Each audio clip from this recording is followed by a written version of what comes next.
नमस्कार विद्यार्थी मित्रांनो, इयत्ता 9वीच्या सर्व विद्यार्थी मित्रांचं आपल्या युट्यूब चॅनलवर सहर्ष स्वागत आहे। तर मुलांनो, वास्तव संख्या या प्रकरणातील संकीर्ण प्रश्नसंग्रह 2 मधील प्रश्न 4, प्रश्न 5 व 6 आपल्याला या व्हिडिओमध्ये सोडवायचा आहे। अतिशय सोपे प्रश्न आहेत, काही जास्त अवघड नाहीत। अशा प्रकारचे प्रश्न आपण आपल्या सराव संचामध्ये घेतलेले आहेत बेटा। मग प्रश्न 4 काय म्हणते, 5 अधिक वर्गमुळात 7 ही संख्या अपरिमेय आहे हे दाखवा म्हणते। मग ही संख्या अपरिमेय आहे हे दाखवायचं आहे आपल्याला, म्हणजेच अपरिमेय नसेल समजा तर काय असेल, परिमेय आहे। मग परिमेय आहे का हे आपण समजूयात आणि समजून परिमेय संख्या आहे का हे आपण सिद्ध करूयात। असेल तर सिद्ध होईल, नसेल तर परिमेय नाही हे सिद्ध होईल। परिमेय नाही म्हणजेच काय, अपरिमेय आहे असं सिद्ध होईल। तर मग आपण काय करायचं, अगोदर समजा 5 अधिक वर्गमुळात 7 ही परिमेय संख्या आहे। ही परिमेय संख्या आहे म्हणून असं आपण काय केलेलं आहे, गृहीत धरलं, समजलेलं आहे बेटा,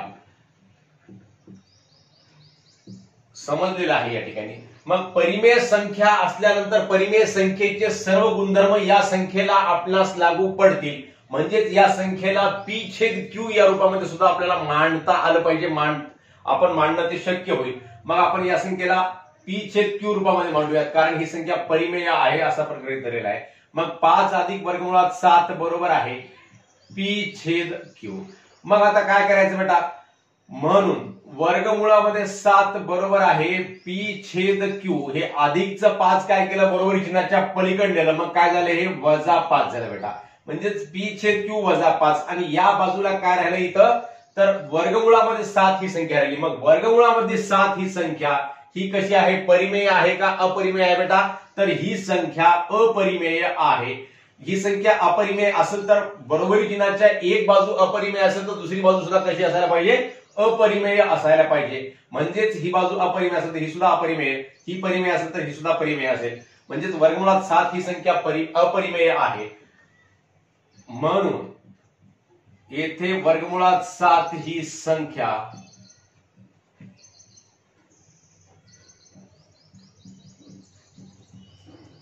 अपरिमेय आहे। मग वर्गमुळात 7 ही संख्या अपरिमेय आहे, म्हणजे ही बाजू सुद्धा कशी आहे, अपरिमेय आहे। मग वर्गमुळात 7 ही संख्या अपरिमेय आहे, म्हणजेच 5 अधिक वर्गमुळात 7 ही संख्या सुद्धा कशी आहे, अपरिमेय आहे। 5 अधिक वर्गमुळात 7 ही संख्या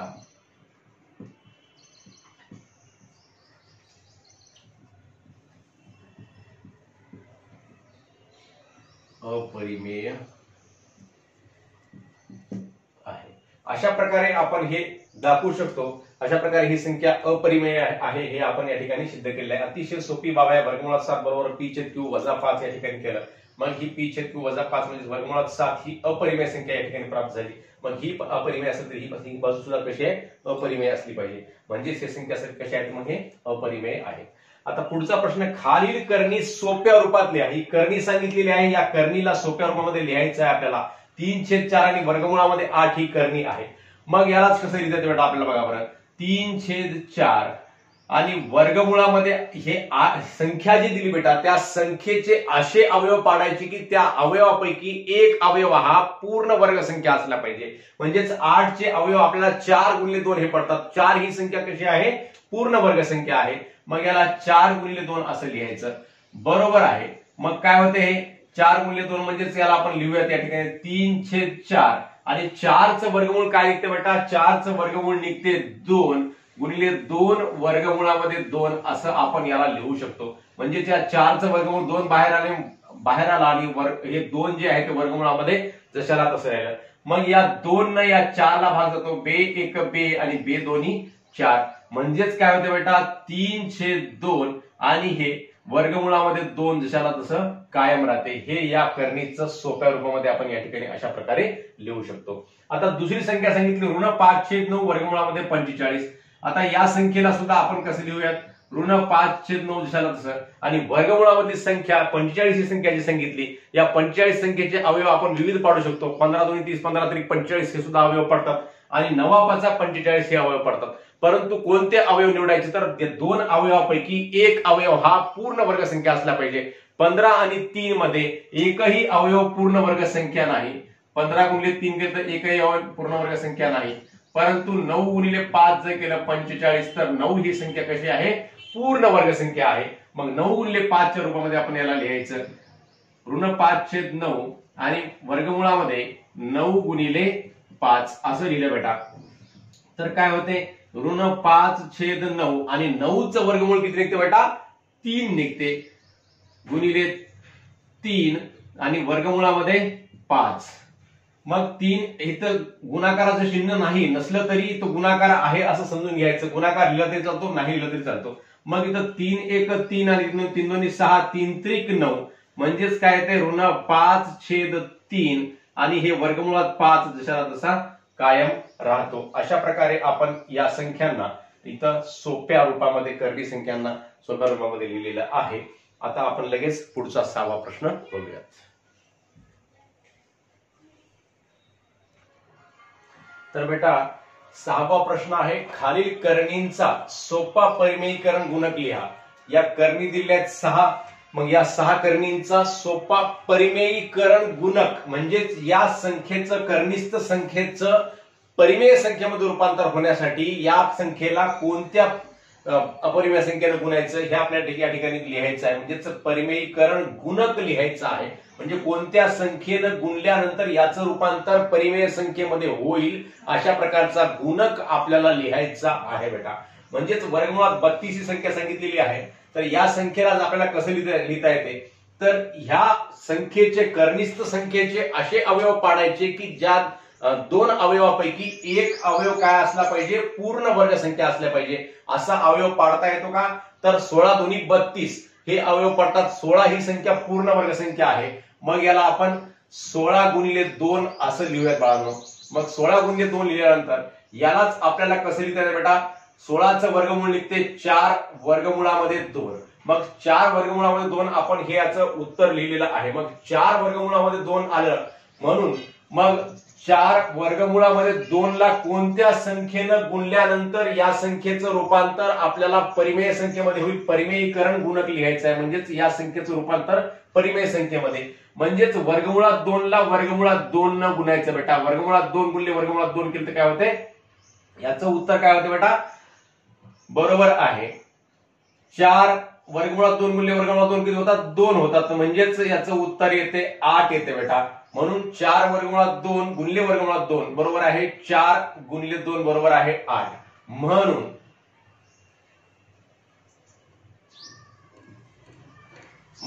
4 वर्गमुळात 2 चा सोपा परिमेयीकरण गुणक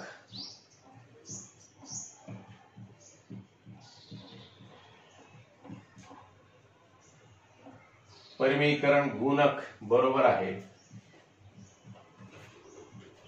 कोणता आला या ठिकाणी, वर्गमुळामध्ये 2. म्हणजे वर्गमुळात 2 न या संख्येला गुणल्यानंतर हे काय आहे, सोपा परिमेयीकरण गुणक आहे. याला दुसऱ्या संख्येनं गुणून सुद्धा आपण याचं परिमेयीकरण करू शकतो. म्हणजेच 2 वर्गमुळात 2 या संख्येनं जरी गुणलं किंवा 3 वर्गमुळात 2, 4 वर्गमुळात 2 अशा कोणत्याही संख्येनं गुणून याचं आपण परिमेयीकरण करू शकतो मुलांनो.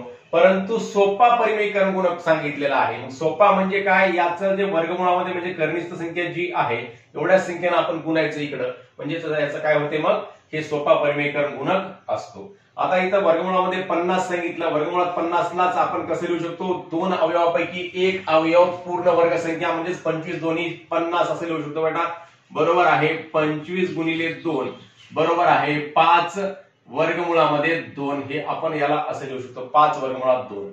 म्हणून मग आता 5 वर्गमुळात 2 गुणिले 5 वर्गमुळात 2 ला सुद्धा कितीने लिहायचं बेटा, वर्गमुळात 2 न गुणले की काय होते, मग 5 गुणिले वर्गमुळात 2 गुणले वर्गमुळात 2 म्हणजेच किती होतात, 5 दोन्ही 10 होतात. म्हणजेच हे याचं रूपांतर कशामध्ये झालं तर या ठिकाणी परिमेय संख्येमध्ये झालेलं आहे.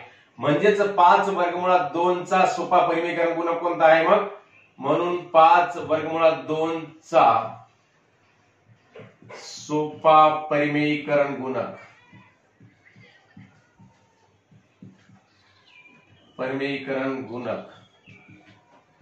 याचं सुद्धा उत्तर किती आलं बेटा, वर्गमुळामध्ये 2 आलेलं आहे. तसंच आपण तिसरी संख्या लिहूयात वर्गमुळामध्ये 27. या ठिकाणी थोडस वर लिहूयात, जागा आहे शिल्लक. वर्गमुळामध्ये 27. आता वर्गमुळात 27 ला सुद्धा आपल्याला कसं लिहायचं बेटा? वर्गमुळात 27 मधल्या ह्या दोन अवयवापैकी एक अवयव काय असला पाहिजे? पूर्ण वर्गसंख्या, म्हणजेच वर्गमुळामध्ये 9 गुणिले 3 असं आपणास लिहिता येते. वर्गमुळात 9 गुणिले 3. मग 9चं वर्गमूळ किती निघते मुलांना? 3 निघते. मग 3 वर्गमुळामध्ये 3 असं होते. म्हणून मग आता 3 वर्गमुळामध्ये 3 बरोबर आहे. 3 वर्गमुळामध्ये 3 ला आपण कशाने गुणूयात? कोणत्या संख्येने गुणायचं? वर्गमुळामध्ये 3 ने गुणायचं. 3 वर्गमुळात 3 गुणिले वर्गमुळात 3 बरोबर आहे. काय होते आता या ठिकाणी? मग 3 गुणिले 3 होते. 3 ला 3 आणि वर्गमुळात 3 गुणिले वर्गमुळात 3 किती होतात? 3 होतात बेटा. म्हणजे त्याचं उत्तर किती येते? मग 3 त्रिक 9 येते या ठिकाणी. म्हणून 3 वर्गमुळात 2 चा सोपा परिमेयकरण गुणक लिहा किंवा वर्गमुळात 27 चा मूळ प्रश्नाचा सुद्धा लिहिता येते. वर्गमुळात 27 चा सोपा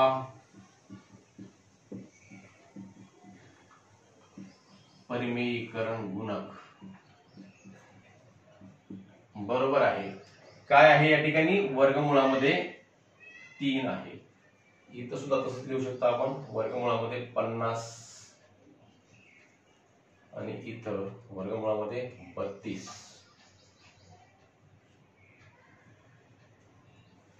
आता पुढचा प्रश्न आहे 3/5 वर्गमुळामध्ये 10. मग आता या 10चे असे अवयव पाडायचे की दोन अवयवापैकी एक अवयव पूर्ण वर्गसंख्या. 10चे अवयव 5 दोन्ही 10 एवढेच पडतात. मग 5 दोन्ही 10 आणि 10 एक 10 हे दोनच अवयव पडतात. मग याच्यामधला कोणताही अवयव पूर्ण वर्गसंख्या नाही. मग आता आपण काय करायचं? याला वर्गमुळात 10नच गुणायचं, म्हणजे आपल्याला याचं परिमेय संख्येमध्ये रूपांतर होते. 3/5 वर्गमुळामध्ये 10 गुणिले वर्गमुळामध्ये 10 बरोबर आहे. 3/5 गुणिले वर्गमुळात 10 गुणिले वर्गमुळात 10 किती होतात बेटा? 10 होतात. मग ह्याचं काय होते? 5 1 5 5 दोन्ही 10 बरोबर. 3 दोन्ही किती झाले? ते या ठिकाणी 6 झालेला आहे. म्हणजेच 3 वर्गमुळामध्ये 3/5 वर्गमुळात 10 या संख्येचा सोपा परिमेयीकरण गुणक कोणता आला? या ठिकाणी वर्गमुळात 10 आलेला आहे. 3/5 वर्गमुळात 10 या संख्येचा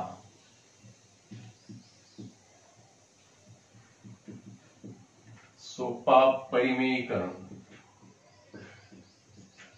शब्दामध्ये सर्व अर्थ असतात बेटा, फक्त ते समजून घ्यावे लागतात. परिमेयीकरण गुणक, परिमेय करण्यासाठी आवश्यक असणारा गुणक कोणता आहे? मग आता वर्गमुळामध्ये 10 आहे. पुढचा प्रश्न आहे 3 वर्गमुळामध्ये 72. आता 72चे असे अवयव पाडायचे की त्या दोन अवयवापैकी एक अवयव पूर्ण वर्गसंख्या. 36 1 36 36 दोन्ही 72 असे अवयव पडतात. मग 3 वर्गमुळामध्ये 36 गुणिले 2 बरोबर आहे. मग 36च्या वर्गमूळ किती निघते बेटा? 6 निघते. 36 ही संख्या 6चा वर्ग आहे. म्हणजे 3 गुणिले 6 वर्गमुळामध्ये 2 बरोबर आहे 18 वर्गमुळामध्ये 2. हे याचं उत्तर आलं. 3 × 18 वर्गमुळात 2 या संख्येलाच आपण असं लिहिलेलं आहे. मग 18 वर्गमुळात 2 ला कशाने गुणायचं? म्हणून 18 वर्गमुळामध्ये 2 गुणिले वर्गमुळामध्ये 2 बरोबर आहे 18 वर्गमुळात 2 गुणिले वर्गमुळात 2 किती होतात बेटा? 18 गुणिले 2 होतात. म्हणजेच काय झालं? या ठिकाणी हे 36 झालेला आहे. म्हणून 3 वर्गमुळात 2 3 वर्गमुळामध्ये 72 या संख्येचा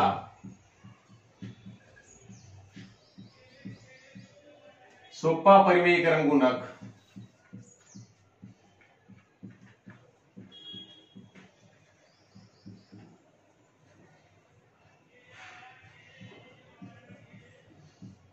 किती आहे?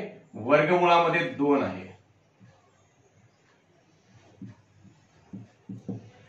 आता शेवटची संख्या याच्यामध्ये 4 वर्गमुळामध्ये 11. मग 4 वर्गमुळामध्ये 11 वर्गमुळात 11 जे सांगितले वर्गमुळामधले 11चे असे दोन अवयव पडतात का की ज्या दोन अवयवापैकी एक अवयव हा पूर्ण वर्गसंख्या असेल असे अवयव पडतात का? पडत नाहीत. मग याला आपण 4 वर्गमुळामध्ये 11लाच 4 वर्गमुळामध्ये 11नेच गुणू शकतो. 4 वर्गमुळामध्ये 11 गुणिले वर्गमुळामध्ये 11 बरोबर आहे 4 गुणिले 11 बरोबर 11 चोक 44 म्हणून वर्गमुळात 11 हा किंवा 4 वर्गमुळात 11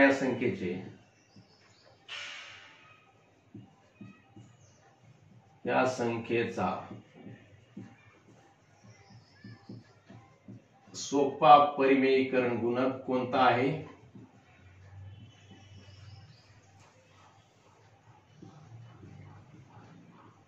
वर्गमुळात 11 आहे। अशा प्रकारे सोपा परिमेयीकरण गुणक काढण्याचा सोपा प्रश्न आपण या ठिकाणी सोडवलेला आहे। खूप सोपा प्रश्न आहे। हे सर्व प्रश्न, चौथा प्रश्न, पाचवा प्रश्न, सहावा, अतिशय सोपे प्रश्न आपण या व्हिडिओमध्ये सोडवले आहेत। अपेक्षा करतो की आपण सर्व विद्यार्थी मित्रांना हे प्रश्न समजले असतील। तर आपल्याला समजले असतील तर आपण सर्वांनी हा व्हिडिओ आपल्या सर्व विद्यार्थी मित्रांना, इतर विद्यार्थ्यांना, आपल्या नातेवाईकांना शेअर करावा व व्हिडिओवर लाईक व कमेंट सुद्धा अवश्य करावे। पुन्हा भेटूयात नवीन व्हिडिओसह। धन्यवाद।